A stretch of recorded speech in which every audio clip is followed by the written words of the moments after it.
Hello everyone, dear students, आज की इस वीडियो में हम देखेंगे आपकी यूनिट 5th जो है प्रॉपर्टीज ऑफ मैटर, द्रव्य पदार्थों के गुण, उसका अगला topic.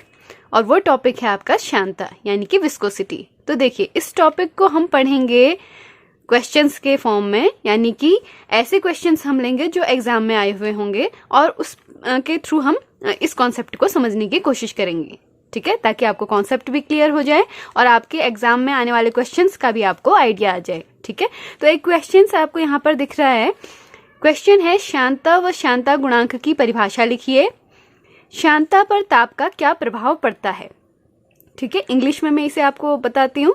What is viscosity and what is coefficient of viscosity, या फिर right definition of viscosity and coefficient of viscosity.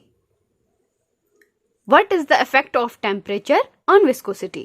तो देखिए, यहाँ पर 3 चीजें इसने पूछी हैं। पहला पूछा है श्यानता यानी विस्कोसिटी क्या है, दूसरा पूछा है श्यानता गुणांक यानी कि कोफिशिएंट ऑफ विस्कोसिटी क्या होता है, और उसके बाद तीसरी चीज पूछी है कि श्यानता पर ताप का क्या प्रभाव पड़ता है, कि what is the effect of temperature on viscosity. ठीक है, तो 1 by 1 इन तीनों को हम देखेंगे, समझने की कोशिश करेंगे और इसका जो एक्सप्लेनेशन मैंने आपको लिखा हुआ है वो दिखाऊंगी। ठीक है,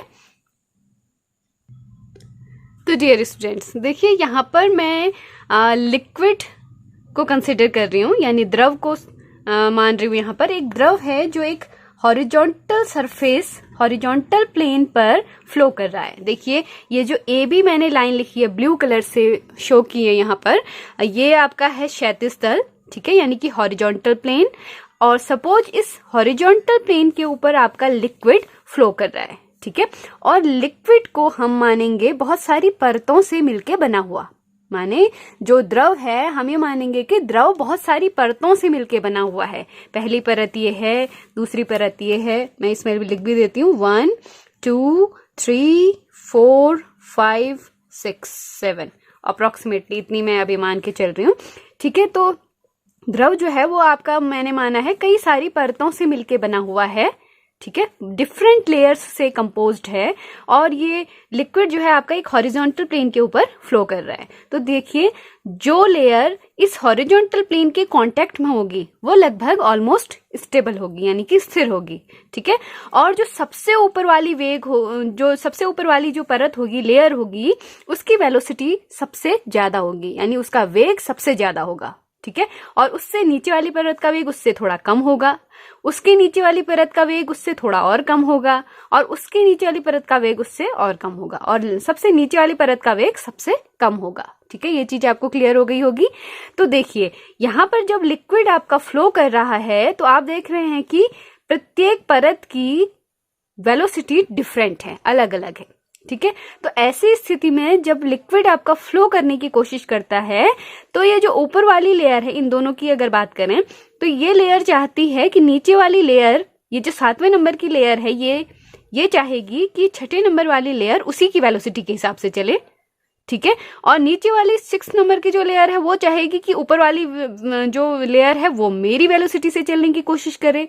ठीक है, तो ये दोनों लेयर एक दूसरे के मोशन का यहाँ पर अपोज करेंगी। ठीक है, तो ये जो मोशन का अपोज यहाँ पर होता है, इस मोशन का जो अपोज में जो फोर्स आपका अराइज होता है, उसी फोर्स को हम नाम देते हैं विस्कस फोर्स, या फिर इस प्रॉपर्टी को हम नाम देते हैं विस्कोसिटी, और हिंदी में इसे कहते हैं श्यानता, या फिर इस बल को हम कहते हैं श्यान बल। ठीक है, तो आप समझ गए होंगे कि श्यानता या श्यान बल या विस्कस फोर्स क्या है। ये लिक्विड्स की लेयर के केस में एक तरह का फ्रिक्शन है। ठीक है, जैसे आप सॉलिड्स के केस में फ्रिक्शन पढ़ते होंगे, तो सॉलिड्स में क्या कहते हैं आप, जब एक सॉलिड ऑब्जेक्ट दूसरे सॉलिड ऑब्जेक्ट के ऊपर मूव करने की कोशिश करता है, एक ठोस वस्तु दूसरी ठोस वस्तु के ऊपर चलने की कोशिश करती है, तो दोनों वस्तुओं के बीच में एक उनकी आपेक्षिक गति का एक विरोध होता है। ठीक है, तो आप कहते हैं कि वहां पर एक बल कार्य कर रहा है, जिसे आप कहते हैं घर्षण बल, जो वस्तुओं की आपेक्षिक गति का विरोध करता है। ठीक वैसे ही श्यानता या फिर श्यान बल जो है वो द्रवों के केस में एक तरह का फ्रिक्शनल फोर्स है। ठीक है, ठीक है, एग्जाम में अगर क्वेश्चन आता है तो देखिए आप आंसर कैसे लिखेंगे। सबसे पहले इसने पूछा है श्यानता, ठीक है। तो शांता विस्कोसिटी आप लिखेंगे द्रव का वह गुण जिसके कारण वह अपनी भिन्न भिन्न परतों के बीच की आपेक्षिक गति को नष्ट करने का प्रयत्न करता है, शांता कहलाता है। ठीक है। या फिर जब किसी द्रव की एक परत उसी द्रव की एक अन्य परत पर फिसलती है तब दोनों परतों के मध्य एक घर्षण बल कार्य करता है जो परतों की आपेक्षिक गति का विरोध करता है और यही बल शान बल कहलाता है और द्रवों का यह गुण शांता कहलाता है। In English, viscosity is the property of the liquid और गैस। देखिए, लिक्विड और गैस की कॉम्बिनेशन को हम कहते हैं फ्लूइड। ठीक है, तो मैं फ्लूइड वर्ड यूज करूंगी। Viscosity is the property of the fluid by virtue of which an internal frictional force comes into play when the fluid is in motion in the form of layers having relative motion. It opposes the relative motion of the different layers. ठीक है। और दूसरे शब्दों में या फिर short में आप क्या कह सकते हैं कि viscosity is also called as fluid friction. यानी शांता क्या है? ये एक तरह का द्रवों का घर्षण है, घर्षण बल है।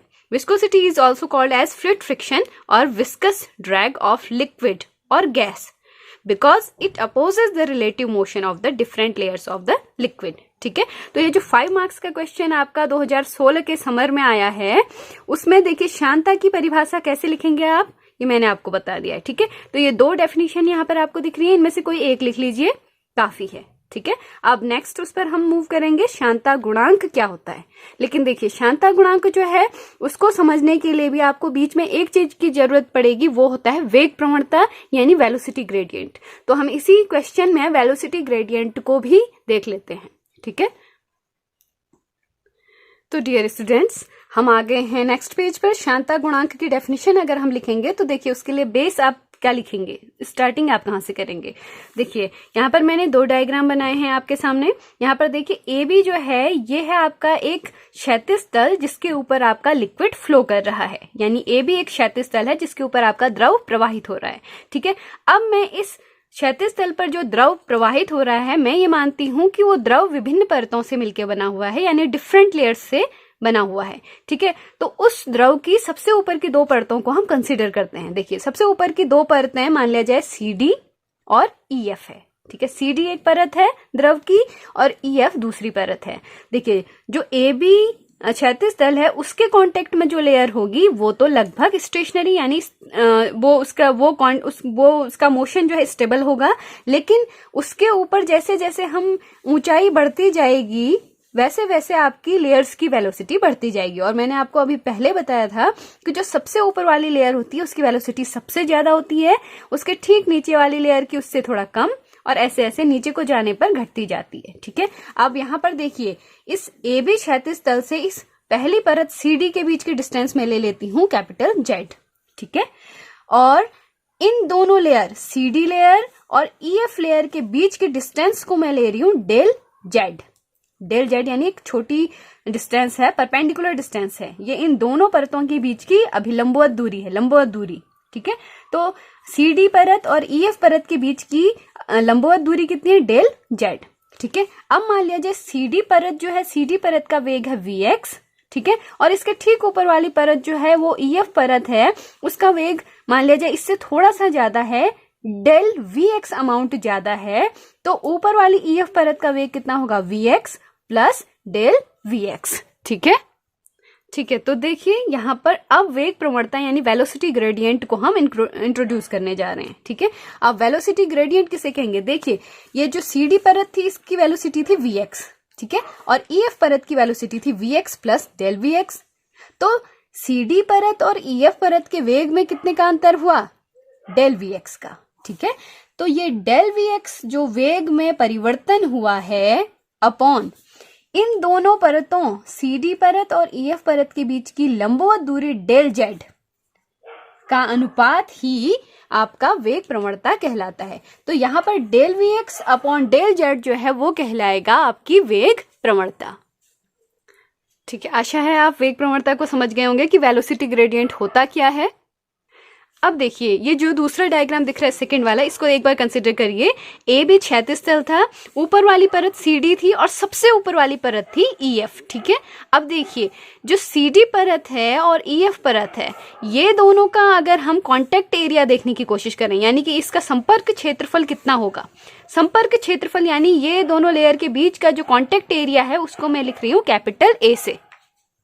तो देखिए ये जो CD परत है ना, इसका वेग था कम और ऊपर वाली EF परत का वेग था इससे ज्यादा। ठीक है, अब देखिए ऊपर वाली EF परत ये चाहेगी कि CD परत उसी के वेग से यानी अधिक वेग से चलने की कोशिश करे। ठीक है, और CD परत ये चाहेगी कि EF वाली परत मेरे वेग के हिसाब से चले।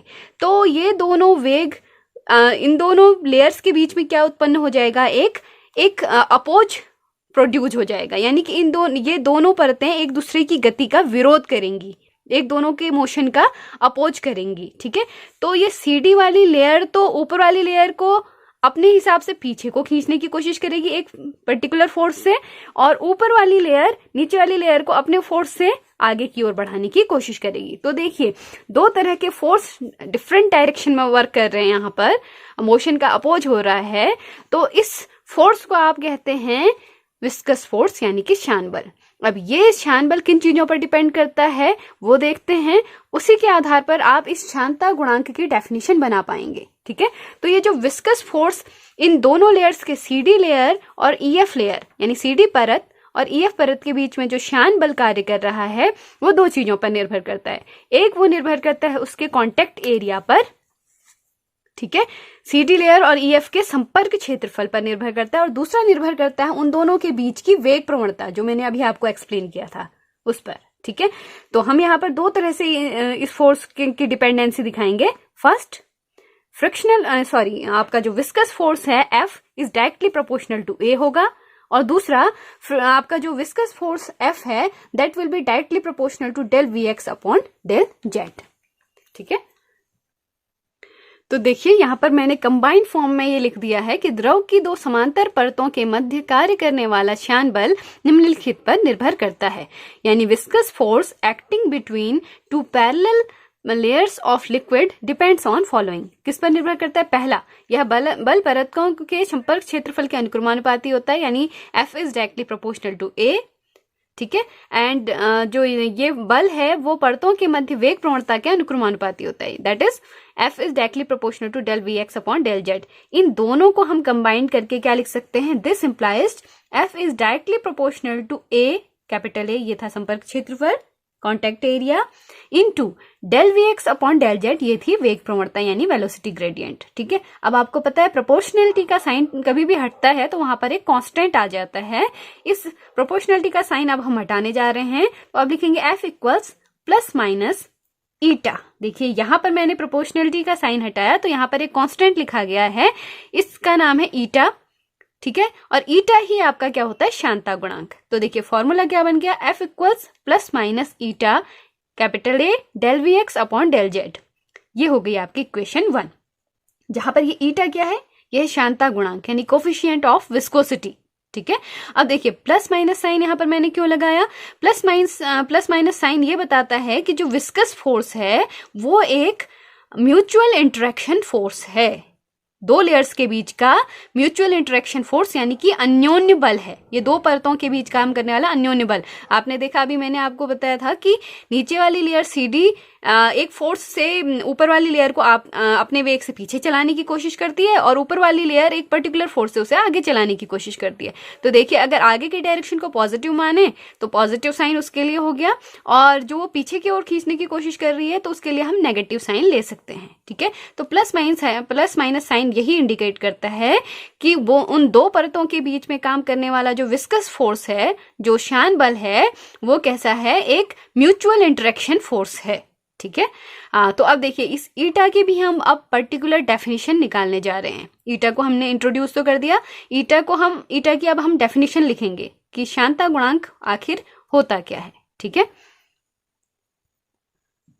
तो डियर स्टूडेंट्स देखिए समीकरण 1 जो आपकी थी F equals plus minus eta A del Vx upon del Z, उसमें आप रख दीजिए कैपिटल A इक्वल्स 1, यानी एरिया को आप यूनिट एरिया मान लीजिए, एकांक क्षेत्रफल, ठीक है। और del v x upon del z को भी आप 1 ले लीजिए, ठीक है, यानी वेग प्रवणता को एकांक ले लीजिए, यूनिट वेलोसिटी ग्रेडियंट, ठीक है। तो इसको रखेंगे यहाँ पर इन दोनों वैल्यूज को, तो आपको क्या मिल जाएगा, ईटा इक्वल्स प्लस माइनस एफ। ईटा क्या था, शांता गुणांक, और एफ क्या था, शान बल, ठीक है। तो अब देख रहे हैं आप यहाँ पर शांता गुणांक किसके बराबर आ गया, शान बल के बराबर। किस केस में, जब दो परतों के बीच का संपर्क क्षेत्रफल एकांक लिया हमने और दोनों परतों के बीच की वेग प्रवणता भी हमने एकांक ली। तो डेफिनेशन अब जो बनेगी वो यहाँ पर बनेगी, जो मेन है आपकी, किसी द्रव का शांता गुणांक ईटा द्रव के अंदर एकांक क्षेत्रफल वाली भिन्न भिन्न दो परतों के मध्य कार्य करने वाले शान बल के बराबर है, जबकि दोनों परतों के मध्य वेग प्रवणता का मान इकाई हो या फिर एकांक हो, ठीक है। आप समझ गए होंगे, कुछ नहीं है, ये वैल्यू जो आपने पुटअप किया उसके बेस पर आप अपनी डेफिनेशन खुद ही बना सकते हैं। देखिए ए बराबर 1 रखा, del v x upon del z बराबर 1 रखा, तो इसका मतलब क्या है, जो दो परतों के मध्य का संपर्क क्षेत्रफल था वो लेंगे एकांक और वेग प्रवणता भी एकांक। तो जिस समय दो परतों के मध्य का संपर्क क्षेत्रफल आपका एकांक हो और उन दोनों के बीच की वेग प्रवणता भी एकांक हो, तब उस समय उन दोनों परतों के बीच काम करने वाला जो शान बल है वो उसकी शांता गुणांक के बराबर होगा, या शांता गुणांक शान बल के बराबर होगा। In English we will write, hence coefficient of viscosity eta of a liquid is equal to the tangential force required to maintain a unit velocity gradient between two parallel layers of liquid, each of area unity।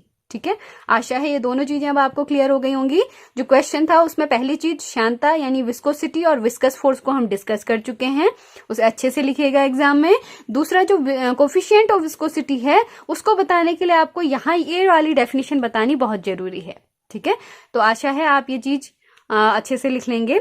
ठीक है, अब इसके बाद उस question का last part देखते हैं, शांता पर ताप का प्रभाव, यानी कि टेम्परेचर का विस्कोसिटी पर क्या इफेक्ट पड़ता है। अब आपने देखा होगा शहद को, आपने देखा होगा शहद गाढ़ा होता है और पानी को देखें तो पानी उसके कंपैरिजन में बहुत ही कम गाढ़ा है।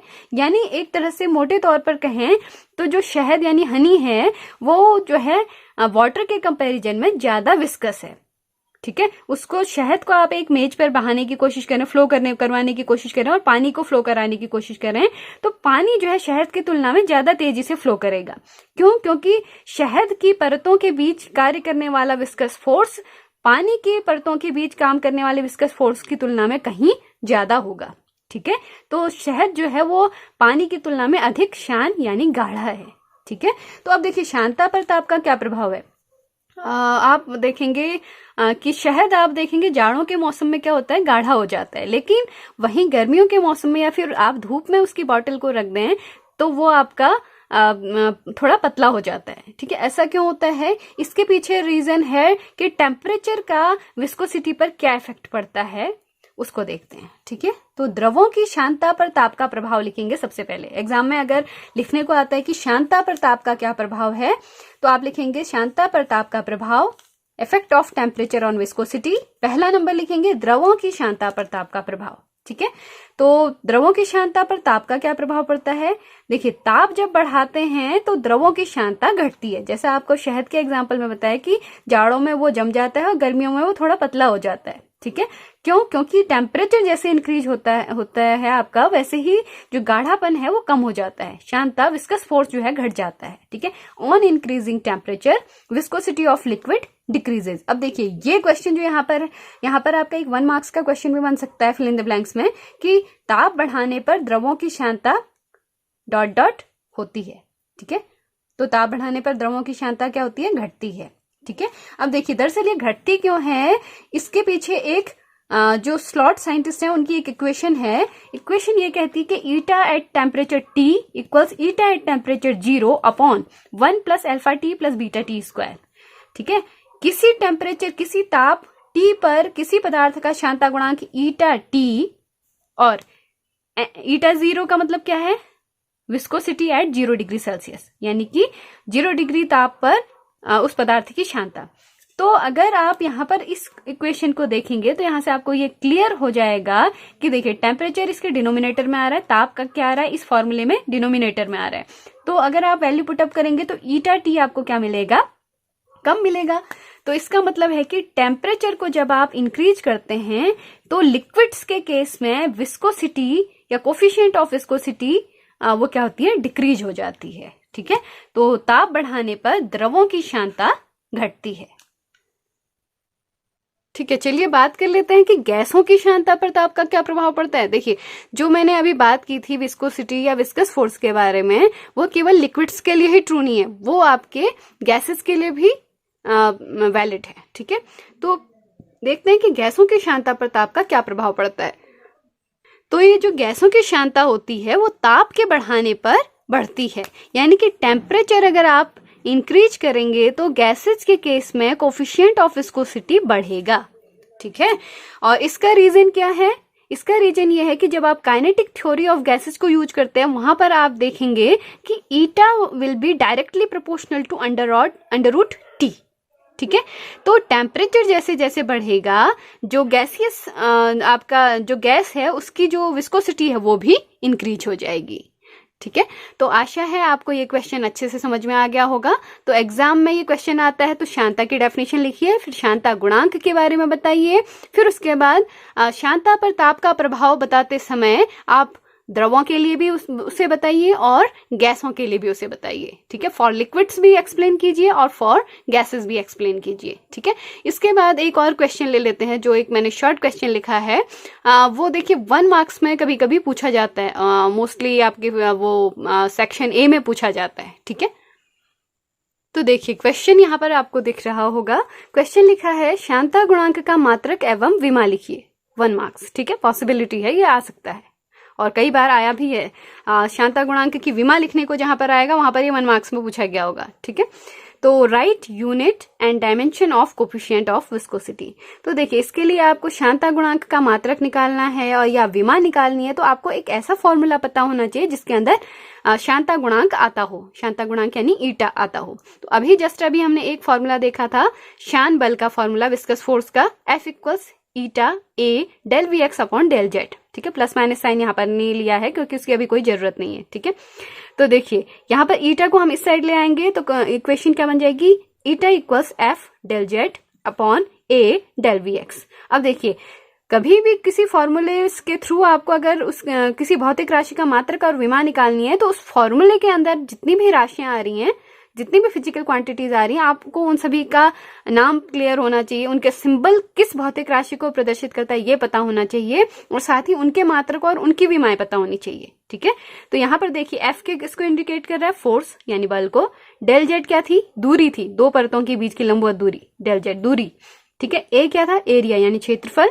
डेल वी एक्स क्या था, वेग में परिवर्तन यानी एक तरह से वेग ही है। तो ईटा का मात्रक क्या लिखेंगे, फोर्स का क्या होता है मात्रक, न्यूटन। डेल जेड यानी कि दूरी का मात्रक क्या लिखते हैं, मीटर। और एरिया के लिए क्या लिखेंगे, मीटर स्क्वायर। और वेग के लिए लिखेंगे मीटर पर सेकंड। तो देखिए यहाँ पर मैंने सब लिख दिया है। अब इसके थ्रू आप ईटा का मात्रक कैलकुलेट करें तो मीटर से मीटर कैंसिल आउट हो जाएगा, तो ये आ जाएगा न्यूटन इंटू सेकेंड पर मीटर स्क्वायर। यहाँ पर इंग्लिश में भी लिख दिया है न्यूटन इंटू सेकेंड पर मीटर स्क्वायर। ठीक है, अब दूसरी चीज, ये जो मात्रक है ये ईटा का एमकेएस सिस्टम में है मात्रक। ठीक है, मीटर किलोग्राम सेकंड सिस्टम में इसका पहला मात्रक आपको मिल गया न्यूटन इंटू सेकेंड पर मीटर स्क्वायर। अब देखिए न्यूटन पर मीटर स्क्वायर जो है इसको हम लिख सकते हैं पास्कल। ठीक है, न्यूटन पर मीटर स्क्वायर किसका मात्रक होता है आपको पता भी होगा, दाब का मात्रक होता है, प्रेशर का, और वहां पर दाब के दूसरे मात्रक को लिखते हैं पास्कल। तो न्यूटन पर मीटर स्क्वायर को अगर हम लिख लें पास्कल तो ये यूनिट बन जाएगी पास्कल इंटू सेकेंड। और देखिए इसकी दूसरी यूनिट एक होती है आपकी प्वाइज। ठीक है, और सीजीएस पद्धति यानी सेंटीमीटर ग्राम सेकंड पद्धति में सांद्रता गुणांक का मात्रक होता है, देखिए न्यूटन के प्लेस पर लिख लेंगे डाइन, सेकंड वहां भी सेकंड ही रहता है, और मीटर के प्लेस पर वहां लिख लेंगे सेंटीमीटर। तो बन जाएगा फॉर्मूला डाइन इंटू सेकेंड पर सेंटीमीटर स्क्वायर। ठीक है, तो आशा है आपको सांद्रता गुणांक का मात्रक आ गया होगा। अब सांद्रता गुणांक यानी कोफिशिएंट ऑफ विस्कोसिटी ईटा की डायमेंशन यानी विमा देख लेते हैं। तो फिर से वही फॉर्मूला लिखेंगे। तो देखिए यहाँ पर अब इसकी डायमेंशन निकालने के लिए आपको इस फॉर्मूले में आने वाले हर कंपोनेंट, हर फिजिकल क्वांटिटी की डायमेंशन पता होनी चाहिए। तो F जो है फोर्स की डायमेंशन आपकी होती है mLT⁻², bracket close, and in second this physical quantity is your distance and for this you will write capital L, ठीक है। और नीचे क्या है, डिनोमिनेटर में एरिया यानी क्षेत्रफल, और क्षेत्रफल के लिए क्या लिखते हैं आप, L स्क्वायर डायमेंशन, ठीक है।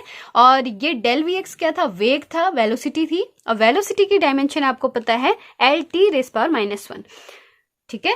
और देखिए इसको आप सॉल्व करेंगे तो ये आ जाएगा M L⁻⁻1 T⁻⁻1, ठीक है। ये 1 मार्क्स के क्वेश्चन में कई बार पूछी गई है ये वाली डायमेंशन कि शांता गुणांक की विमा लिखिए, डायमेंशन ऑफ ईटा क्या होती है, ठीक है। और आप लोगों ने को अगर डायमेंशन निकालनी नहीं आती है तो मेरा एक वीडियो मैंने बनाया है इसी चैनल पर, प्लेलिस्ट में आप देख लीजिएगा, जो यूनिट फर्स्ट वाली प्लेलिस्ट है वहां पर आपको डायमेंशंस कैसे निकालते हैं फिजिकल क्वांटिटीज की वो देखने को मिल जाएगा। और देखिए वो एग्जाम में 5 मार्क्स का क्वेश्चन श्योरली आता है, ऑलमोस्ट एवरी टाइम 5 मार्क्स का क्वेश्चन विमाओं से पूछा जाता है, ठीक है। तो आशा है इसके साथ आपको ये आज की वीडियो में ये शांता गुणांक और शांता प्रताप का प्रभाव, शांता गुणांक का मात्रक, उसकी विमा, ये सारी चीजें क्लियर हो चुकी होंगी। तो इसको एक बार अच्छे से खुद भी नोट करने की कोशिश कीजिएगा, क्वेश्चन लिखिएगा, उसका आंसर खुद लिखने की कोशिश कीजिएगा, ताकि आपके एग्जाम के हिसाब से भी आपकी प्रैक्टिस